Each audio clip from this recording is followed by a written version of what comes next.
Welcome to Pre-K Spot Talks. This week, it's all about the kids. We talk about the main reason we are teachers and the one thing that keeps us, most of us, in an underpaid, often disrespected job. The students, the kids. It's all about the kids. We are here for them. Our job is to reach them, care for them for 6 hours and 20 minutes or 380 minutes a day, 5 days a week. We know as teachers, we wear many, many hats. We do this because, especially as a public school teacher in a diverse city, our students have needs, very different needs. They're all over the place. They're across the board.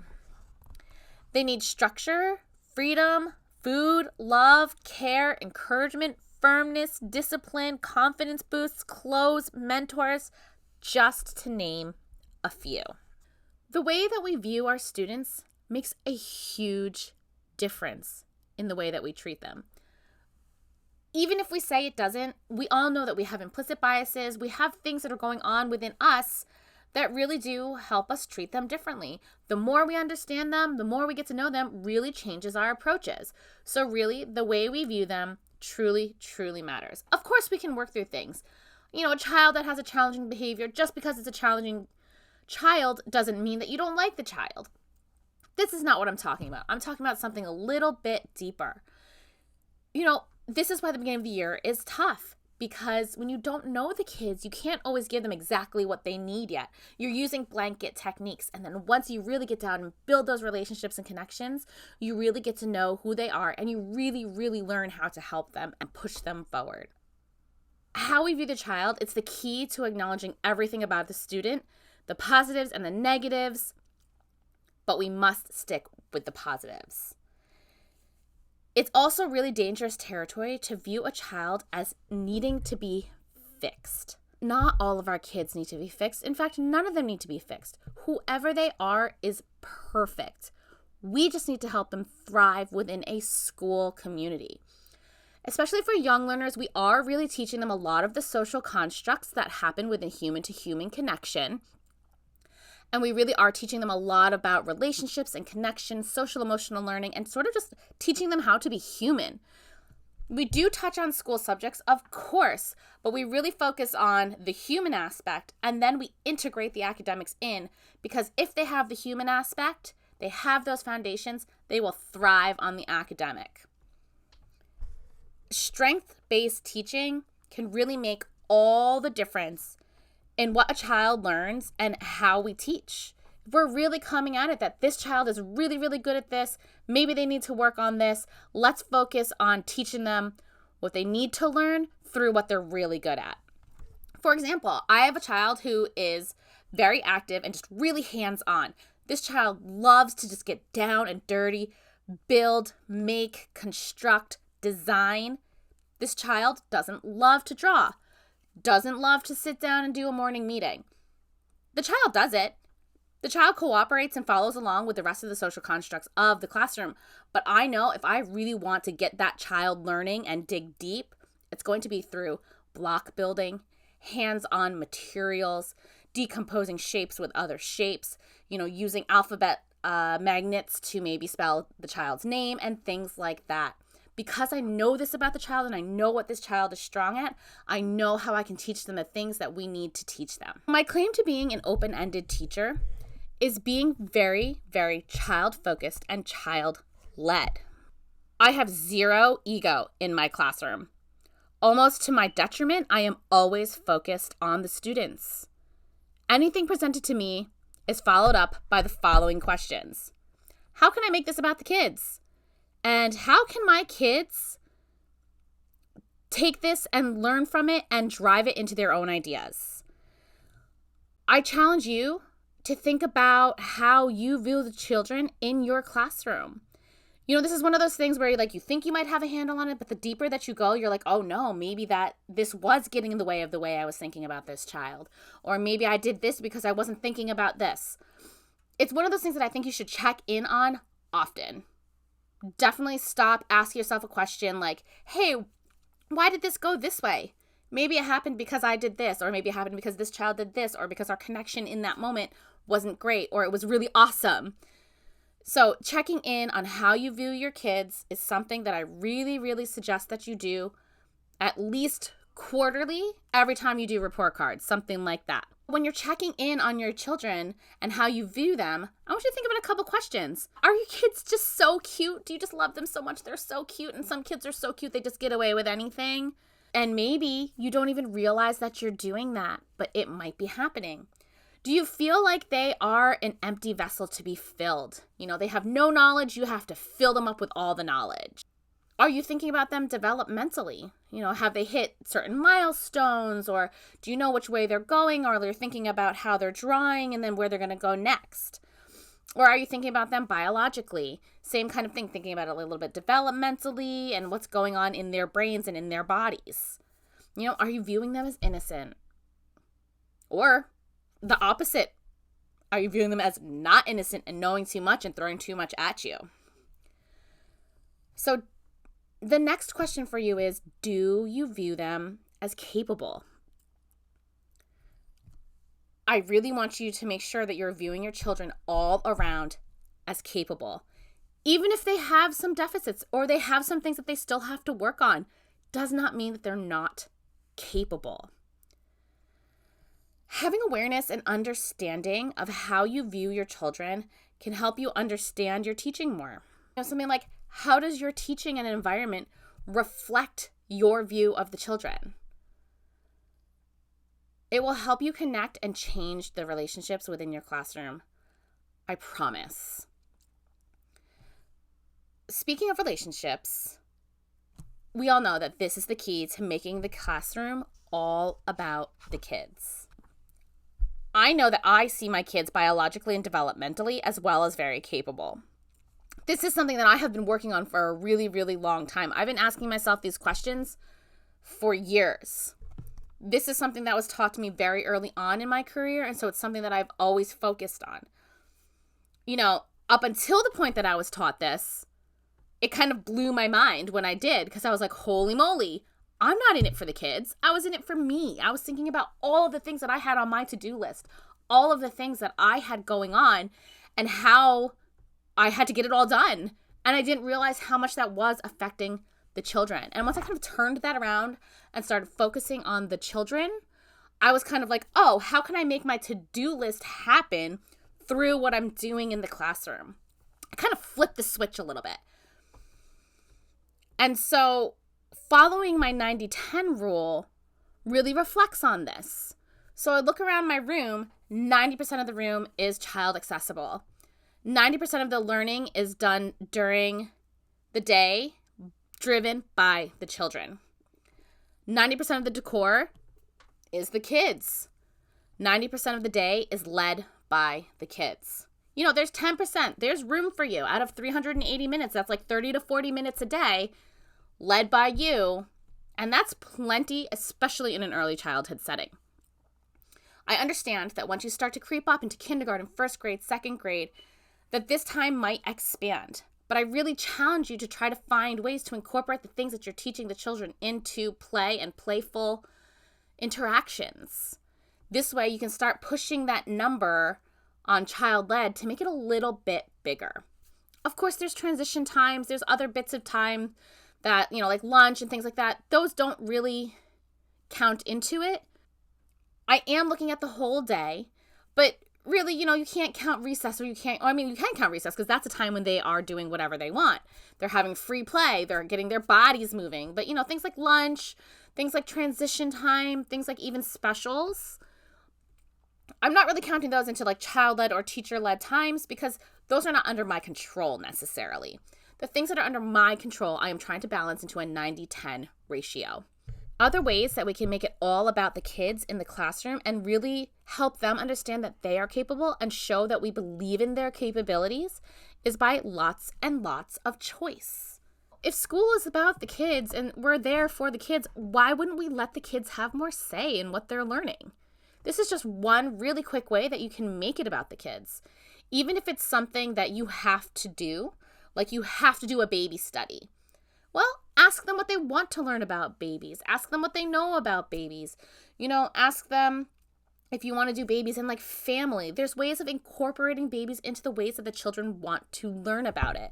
Doesn't mean they all have to do the same project. It doesn't mean that they all have to do the same activities. This is where you can offer tons and tons and tons of choice if you can't offer them their own choice of what they want to study. Other ways of offering choices is to take a vote. We often vote on what we're going to study because the children show me so many different things that I'll put up all of the ideas that I'm hearing, and then I'll have the children narrow it down. This way, they understand that they had a say, even if they didn't get their favorite, they had a say in what's happening in the classroom and what they're learning. Other things are, like I said before, just asking them, hey, what do you want to learn today? Or what do you want to do? I really don't choose anything for the children unless it's something that they've asked for, or they've asked for information about like sailboats. So then I'll pick some information about sailboats and see if it goes in the direction that the child was looking for. Other ways of adding choices and making it about the kids is meetings and talks. Just having these meetings and letting the kids drive the meetings. My morning meeting starts out in the beginning of the year led by me, but as the year goes on, it's piece by piece by piece led by the children. And from day one, I always have the children, participating, repeating, singing along, or choosing the greeting we're going to do, or choosing how they want to do things. So no matter what, I am always giving them a choice, even when it's something that's routine and that I am leading. Questions, process-driven language. These are all the best ways to figure out what's going on in a child's head, really drive their input into what's going on, and to give them more choices. The more you talk to them, the more you're going to get to know them and build that relationship, and the more that they are going to want to give back to you, and the more that they are going to feel capable. So really understanding how you see the kids and the relationship that you have with your kids and the way that you're setting up the classroom is going to help the children understand where their place is in the classroom. I understand that in traditional teaching, oftentimes we're doing things from a teacher standpoint. But I guarantee if you just flip that switch and just do it from a child's standpoint, a lot of different things are going to start snowballing from there. You're going to get a lot more engagement because kids are learning what they want to learn. You're going to find a lot less stress because you don't have to come up with a million ideas. All you have to do is take their one idea, see which direction they were going with it, and try to push it forward. Maybe come up with one or two next steps. And the best part about learning with the kids and learning what they want to learn is that you're doing it with them. I didn't know a lot about big cats. I know that there were tigers and lions and things like that. But when my kids really wanted to study them, we dove into this study together. I did a lot of research. We researched together. I was, we were looking at things up on Google. I was reading it to them. If it answered their question, they would say yes. If it didn't, we would do some more research. So right there, I was modeling research for them. And I was taking their idea and making it come to life.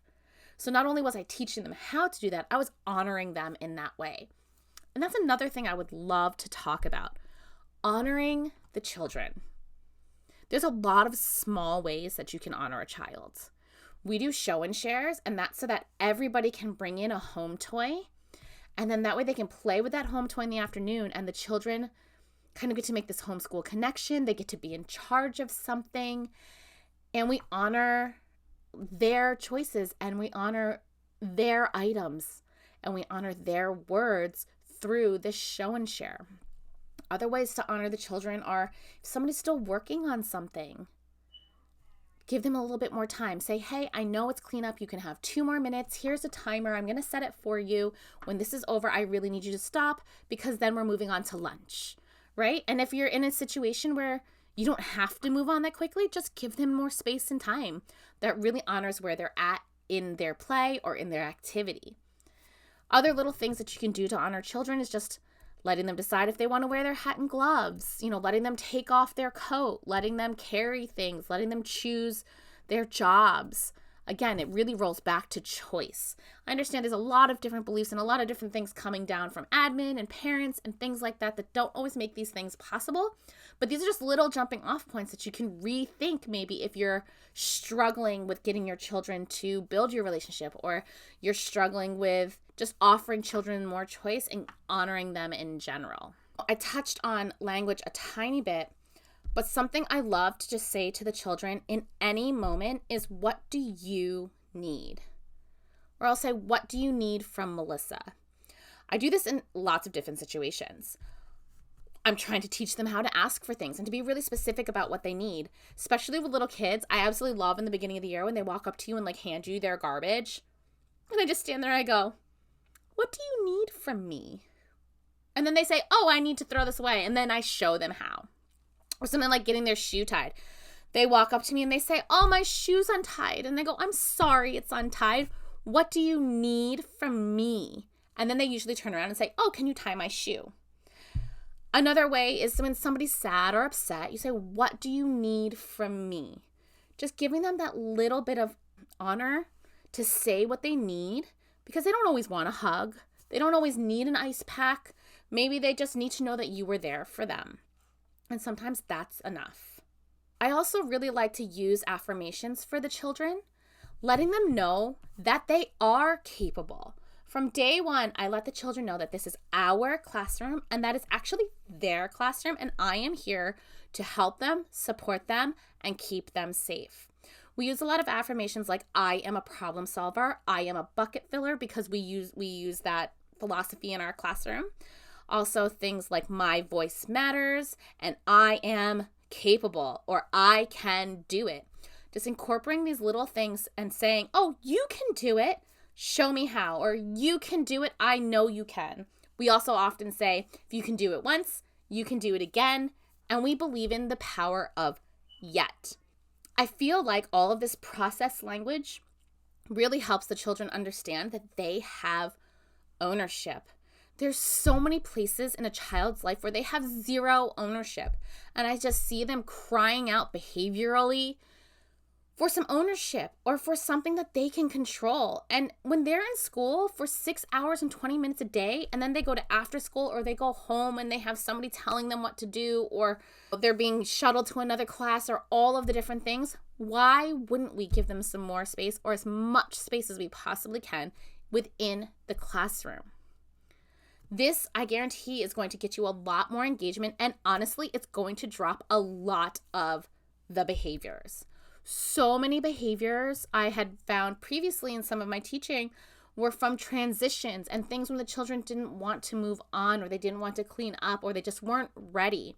And as soon as I opened up the space to a lot more choice and a lot more openness towards the children and letting them have a say, I really start to see a lot of those challenging behaviors really drop. We just deal with a lot of behaviors like typical miscommunication, somebody possibly hitting somebody because they're upset, or just learning how to navigate big feelings. We don't deal with a lot of the transition issues or the routine issues because we teach them from the beginning, and the children know that they have space and time to complete everything. Unless we're really, really in a bind, then I'm like, hey, we got to go. Can I help you? And even then, we're honoring them by asking. And if it really comes down to it, we have a couple of teachers in the room, which really allows us to give them some more space and time. We also ask the children to help each other, because then they feel capable within each other. They know that they can be helpful. They know that they can contribute to their class. They know that they can be seen as helpful by a friend. There's just so many ways to honor children and so many ways to help them see themselves as capable that it's a really easy thing to do. Sometimes all you really have to do is just be aware of it and think about how you are thinking about the children. Think about how you are talking to the children. And even, I have to say, I thought I had this all down. I was like, oh, I'm good at this. I am honoring the children. I'm doing this.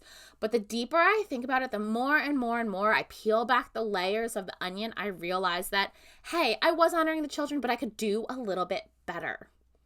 You know, I got really deep with my thinking about it. I'm like, oh, but wait, I gave them the pencil. I should have let them pick the pencil. Or I said, hey, let's go do this. Or I really didn't give them a choice in a moment that I thought I was giving them. Or, I planned to, but then it just didn't work out that way. And usually when I think back and reflect on those things, I realize that, hey, you know what? It wasn't perfect in that moment, but we can always try again tomorrow, which is something we also say to the children. And that's what I've been doing. I try again tomorrow. And then it's developed into this beautiful, open-ended, process-driven, project-based, child-led, play-based philosophy of teaching that I'm sharing with you. And I love what I'm getting out of my children every year, which is why I've started sharing all of these things with you. Do I think I'm the best ever? No way. Do I still have lots to learn? Absolutely. But do I love to take it in and dig deeper and practice my practice and learn more about my style? Absolutely. I have found such a difference in my teaching and such a difference in my children in the classroom that it really made me passionate about this style of teaching and sharing it with others, because it's really not difficult. And in the end, it's a little bit more developmentally appropriate because it's about the children. Not that traditional teaching is not, because really we're teachers to take care of children. We're here to teach them. We're here to teach the future leaders of tomorrow. But we can't be great teachers unless we're always digging deeper. And this is my challenge to you this week, is to really think about how you view the children, how your teaching is reflecting that, and seeing how maybe you can make teeny tiny little tweaks on just honoring the children just a tiny bit more. So thanks for listening this week. There's a lot of big things happening at Pre-K Spot this month. So I really hope that you are subscribed to our newsletter so that you can keep up with everything that's going on. This podcast was the first video podcast that I recorded, so you can check it out on YouTube also, or if you have a friend who prefers video over audio, send them this link. Be sure to follow me on Instagram for lots more ideas and details about open-ended teaching and what's going on in my classroom. See you next week.